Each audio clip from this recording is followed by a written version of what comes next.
Look at that bad boy. Nice, clean piece.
We can test fit it too, I think.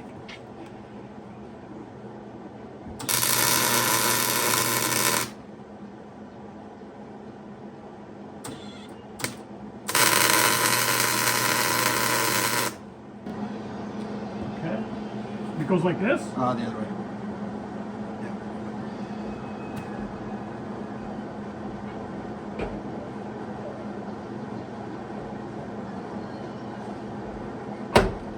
Okay.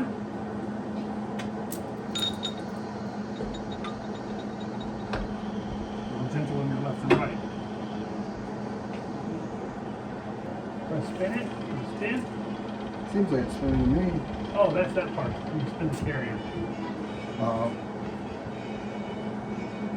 That feels good. I don't want to hammer it down. Right. We look like we're parallel. Right.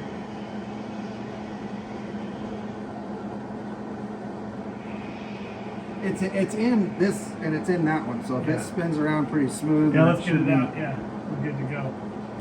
Oh yeah. I'm kind of thinking I want to change from brazing it to welding. Okay.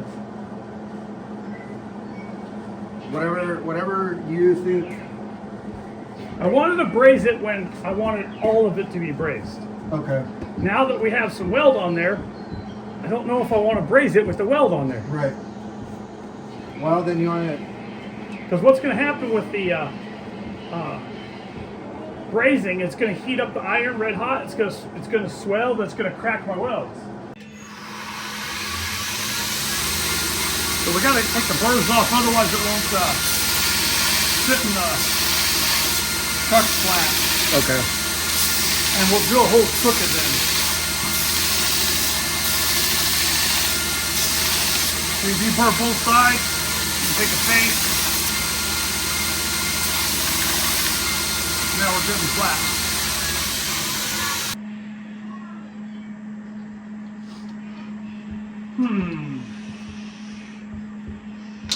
All right. Do we need to be a little rounder? No, see the shoulders on here? Oh, huh. They they're not doing exactly what I want. I was hoping they'd clamp there and have a shoulder there and we'd have clearance for the drill, but we don't. So what we'll do is, and I'll put you on it, take these two Allens out, take this jaw, flip it around, put it back on.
Truck drill. The long lever, there's two levers. The long lever locks this down. Okay. Move it where you want, lock the long lever. Okay. The small lever stops this from turning. Okay. You shouldn't have to mess with the small lever. Okay. I usually like to start around 1 inch. You see those lines? Okay. Yeah. Let's go to 1 inch. Bring that close. Lock it in. The way it works is you push this out and down and it rotates clockwise. Okay. When you turn it off, you only just push it like this and let it fall. Okay. Because if you push it too far, You'll start going it'll reverse. And I don't want to go forward to reverse hard. It'll do it, but I just don't want it. There's no reason to. Yeah.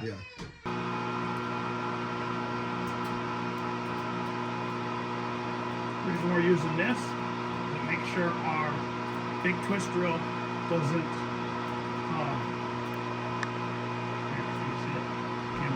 so the big twist drill doesn't wander around on the plate. Okay. This is kind of like a center punch. Okay. It's actually called a center drill. And it works really good for this sort of things. No, I'm not pushing hard. Okay. Because this drill's meant to go a lot faster, but the big drill's meant to go a lot slower. Okay. So we have to... We're going slower for the big drill, and so we're just taking this one easy. Okay.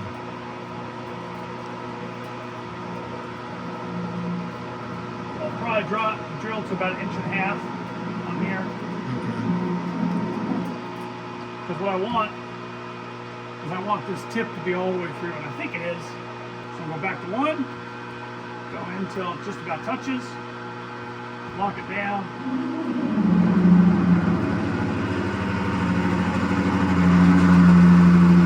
You have to push a little harder on this one. Okay. Because there's a lot more surface area. Yeah, we're too fast.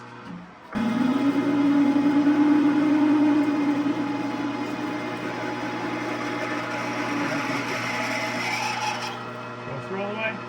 Bring it back to 1. Right there. Turn it off.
All right, so here we've got Eli, the master welder here, and he agreed to attempt to fix the carrier on the Pug.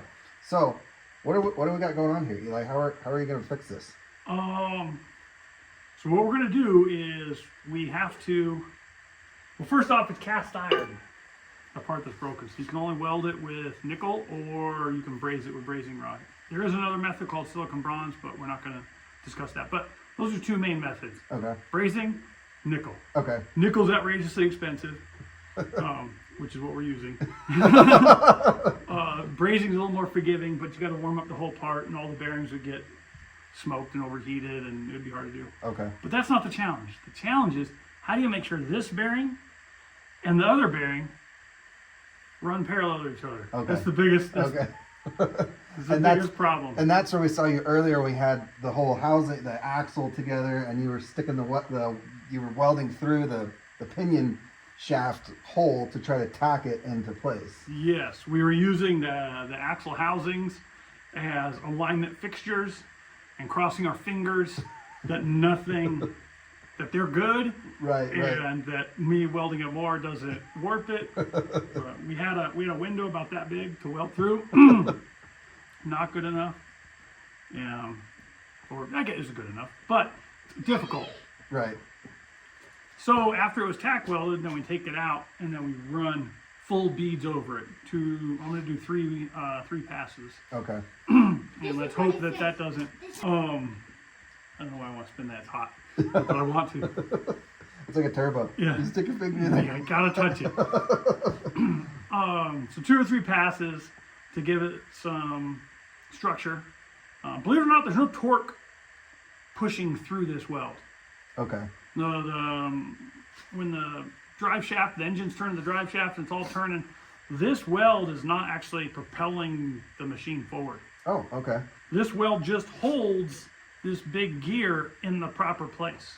Oh, That's all it's actually doing. Okay, because all of the torque is being put through the gears and into the shaft. So Yep. this is just more or less an alignment tool to Yeah. keep all the gears in place is really all it's there for. Which is probably why they didn't care that they machined it so thin in that area. Right. Because they figured, it's not holding any torque. Right. Okay.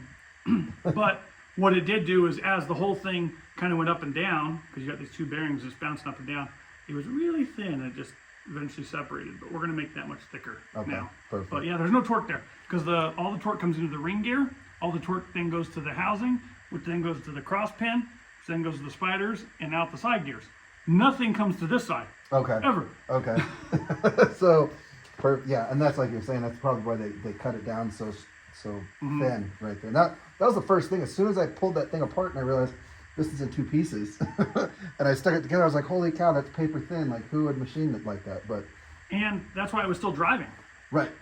Because it didn't really need that side. I mean, it does. It's eventually going to destroy itself. Right. Heck yeah, that's awesome. And It doesn't propel it. It's right. very interesting. You can already see we've got quite a bit of weld built up there, so we already got. I mean, even right now in its current condition, it's probably 100 times stronger than it was before. So we're going to finish out this one. We just popped the circuit breaker, so we got to let that cool. That's where we're taking a break. But we got to finish this one, and then we're going to do 2 more on the top, and it should be good. Awesome. Well, thank you, Eli. I appreciate your expertise. No problem. So I had to coerce Eli into doing this by offering him the Pug for his elk hunt. So, and I don't want it to break down on me, so I'm going to try to do a good job. A couple of the things that I wanted to do to this in order to really upgrade this to make it a lot more durable and last a lot longer is the first thing we did go ahead and change out the brass bushings here. We got this bad boy straightened out. But one of the things we did is we changed this from a threaded rod to a solid rod. Now this does need to be cut down to length, too long right now. But one of the other things we did is Pug has a couple of these little spacers welded to the frame that sit kind of like this.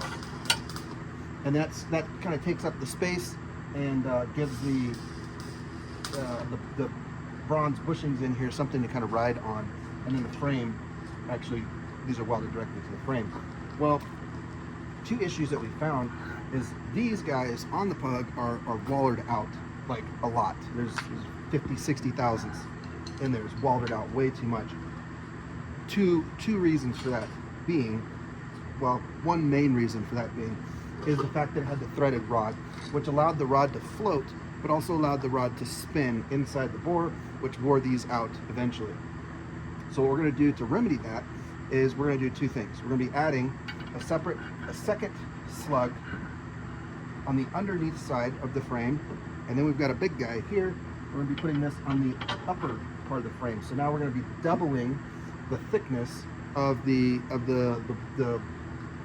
surface area where the pin is going to be going through.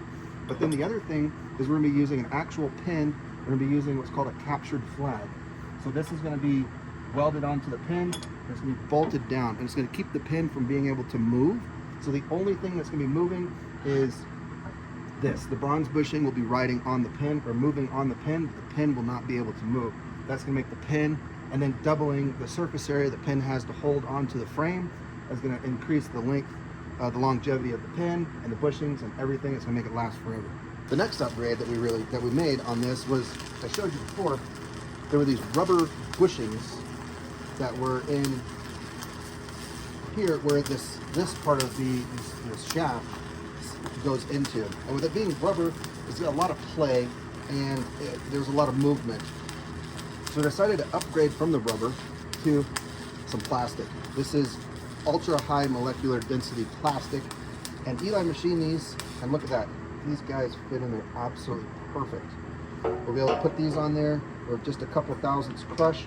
That should lock these plastic bushings in place and really keep the movement that we don't want down to an absolute minimum.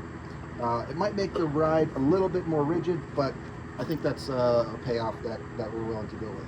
What I need to do first, I need to cut the welds. They have two fairly decent tack welds holding this puck and this puck in. I need to cut those and get those pucks out of there, and then we can. What I'm going to do is I'm going to mock all this up because I don't have the ability to line bore all six of these at the same time in order to make everything perfectly straight. So what we're going to be doing is we're just going to assemble it loosely together, put everything in place, make sure everything is nice and square and as level as possible. We'll check this, check that, make sure it's the same, and then weld these guys in place while everything's assembled. Then we can pull the pin out and everything should be where it needs to be. Close enough anyway. For this, is low speed, it's as fast as you can steer. So it's not spinning at 5,000 RPMs. It's going to be exactly perfect. But obviously you do want it as close as humanly possible in order to prevent there from being weird weeble wobbles and binding and things like that. Because you could snap the bolt off and then that pin will sit there and start spinning. And we want to kind of try to avoid that. So that's today's project. Let's get that. And if we got time, fingers crossed, we got time, we're going to go ahead and dig in and see if we can get the back frame slid right onto this bad boy. So let's get started.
getting this PUG all fixed up and put back together kind of reminds me of one of my favorite Bible verses, Hebrews chapter 12, verse 7 through 11. Endure hardship as discipline. God is treating you as his children. For what children are not disciplined by their father? If you are not disciplined, and everyone undergoes discipline, then you're not legitimate, not true sons and daughters at all. Moreover, we have all had human fathers who disciplined us, and we respected them for it. How much more should we submit to the Father of spirits and live? They disciplined us for a little while as they thought best, but God disciplines us for our good, in order that we may share in his holiness. No discipline seems pleasant at the time, but painful. Later on, however, it produces a harvest of righteousness and peace for those who have been trained by it.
Pretty straight. Let's put a quick chamfer on that and hammer it home.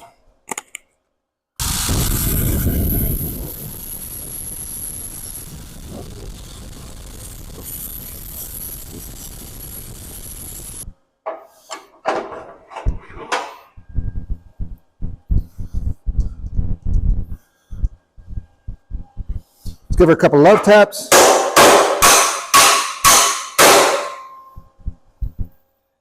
Like a glove.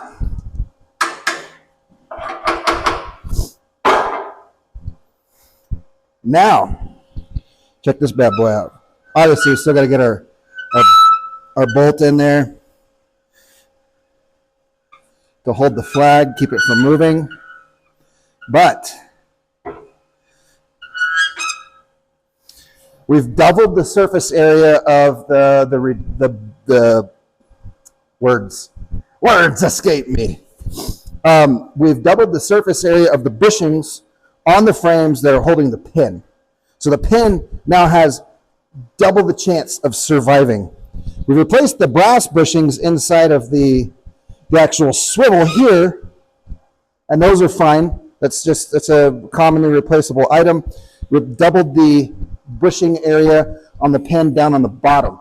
Plus, we got I think it's a 4140 steel 3/4 inch shaft that we're using. So this thing is locked in there. It's solid. It ain't going nowhere. It's got all the strength in the world. And, it just sticks out. It's perfect. It's absolutely perfect. It just sticks out by like 1/8 of an inch on the bottom. It's perfect. Okay, so we have the pivot reinstalled onto the front of the frame. I need to come in here. We need to paint this guy and paint that. We could pull this pin back out real quick and paint this off. But I'm kind of thinking we can get into here and here. Probably should hit that little spot with a sander, but we can over here. So There is a little, obviously there's a little squeak. There's a little squeak to her. She's nice and tight. I'd rather start out with a little bit of a squeak and know that it is tight than start out with no squeak and, you know, it's kind of tight. So the last thing that we got these right here. I showed you these on the tailgate of Eli's truck over there. But these are the ultra high density plastic bushings that Eli made for this that will be replacing these rubber bushings that were in there, which are 97 years old. Now, surprisingly, they are still relatively pliable, which is kind of surprising to me. But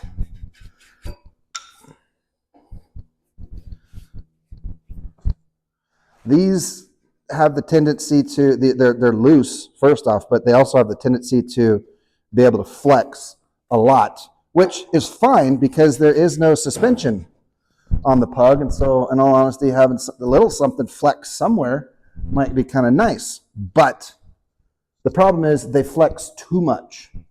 And the rear frame actually, where these bushings mount on the rear frame, the stamped steel areas are actually deformed due to the rubber deflecting, and it actually, now obviously I think probably something pretty catastrophic probably happened for that, but let's just avoid that entirely. We have these nice plastic UHMW, ultra high molecular weight plastic. Oh, so heavy. No, it's there is extremely dense hard plastic. You actually have to machine it on a lathe, like you saw Eli do earlier, in order to make it work. So this is the type of pin that heavy equipment uses nowadays, modern, because, you know, it keeps the pins from wearing out the bores. But the bushings, you know, those can wear out. Nobody cares about them because those are replaceable. They're easy. You pull the pin out, you hammer out the bushing, you hammer a new bush, it's done. They're easy. All right, that's going to do it for this week. We got a lot. We got the hitch fixed. We've got all the bushings and bearings repaired, replaced, modified, upgraded, updated. The bushings for the rear frame, we got those bad boys. We've got everything. I think everything that needed to be fixed is fixed. I think we're ready to literally just reassemble, put it back together. We got to paint, put it back together. We're headlong into this. So I'm thinking next week, we're going to have some serious progress. We might even have her back on her paws next week.